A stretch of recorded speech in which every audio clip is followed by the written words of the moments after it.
Okay, this is Green's camping ground, the Whroo historic area, and a beautiful place to visit, beautiful toilet block and some beautiful little camping areas. They're quite excellent, and the roads in here are in very, very good nick. There's only a bit of dirt road to drive in to come into here, but the dirt roads around this area seem to be in very good nick. Basic car would do basically all of them without much problem at all. Just take it a little bit easy, but it's very good nick. So worth coming up here, even with a camper trailer or a caravan you can bring in here. No trouble at all. I don't think I'd bring a big rig in here, but the basic caravan I'd bring in. Okay guys, we're camped up at Whroo, and this is the Radio Club camp.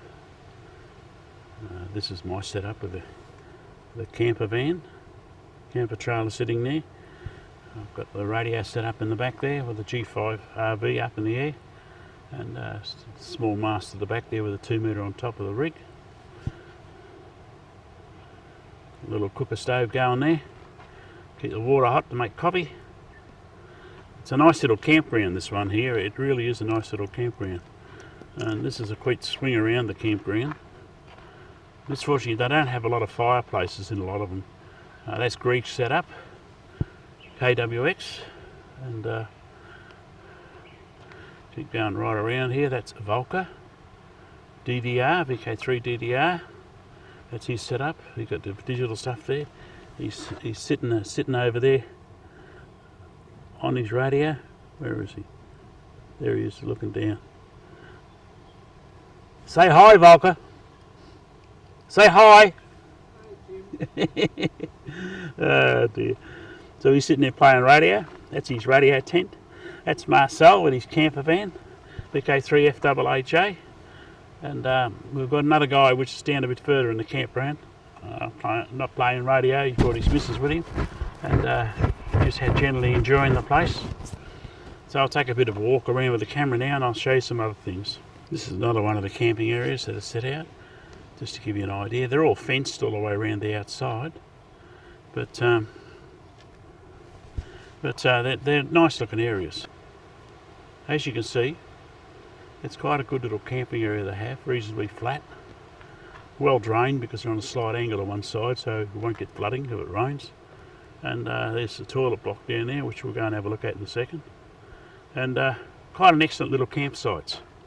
Hi YouTubers, this is the long drop toilet that's at the campground here. Very clean, very tidy, and it's actually got toilet paper in there, which is quite a novel experience. But quite an excellent spot, excellent camp area, and excellent access for vehicle access. And they've got these other small little camp areas all around here, which they separate the campers pretty well, so you don't have people on top of you when you're camping. So I recommend this place. It's a good place to come to.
The old puddling machine.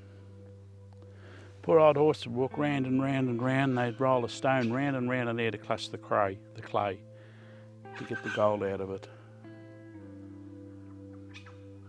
It's amazing that it's lasted this long, over 100 years.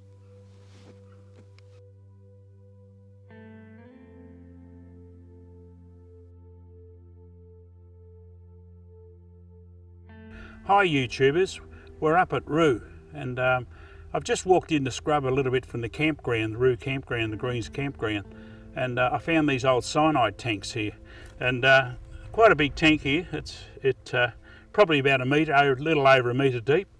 This one's more intact than the rest of them are, but there's another one there. There's another one just over the hill over there, and there's a couple more up here in the tank. And they use the cyanide to get the gold out of the clay, and it's very interesting to find that they're still intact. So yeah, okay dokes, we'll go looking around to see what else we can find.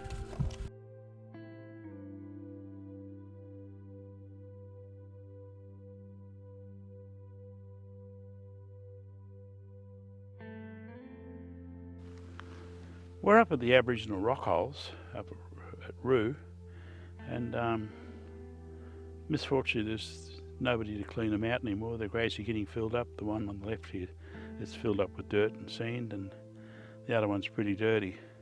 But these Aboriginal rock holes, they were what kept people alive. And that's how the Aboriginals lived in these areas, because the knowledge, bush knowledge of where these rock holes are. And if you have a look at the bush around here, it makes you wonder how the heck they could find these holes. You know, their navigation skills must have been absolutely magnificent. But as everywhere you seem to go nowadays, I've done an article on how to crap in the bush. Misfortunately, I don't think these people have ever seen it, because there's dunny paper everywhere around here, and it really does just make a disgraceful display of white man. I'm afraid they have no respect. And I can understand why the Aboriginal communities are locking white fellas out of places. Totally no respect. Regardless whether you agree or disagree with their religions and beliefs, you must respect their beliefs. Always respect their beliefs. You don't have to practice their beliefs, and you don't have to believe in them, but you must respect the right of other people to think differently than you. So come on guys, do the right thing. Stop doing this everywhere we go. I'm so tired of it. And it's getting worse as I'm getting older. That's Jim, had a grumble.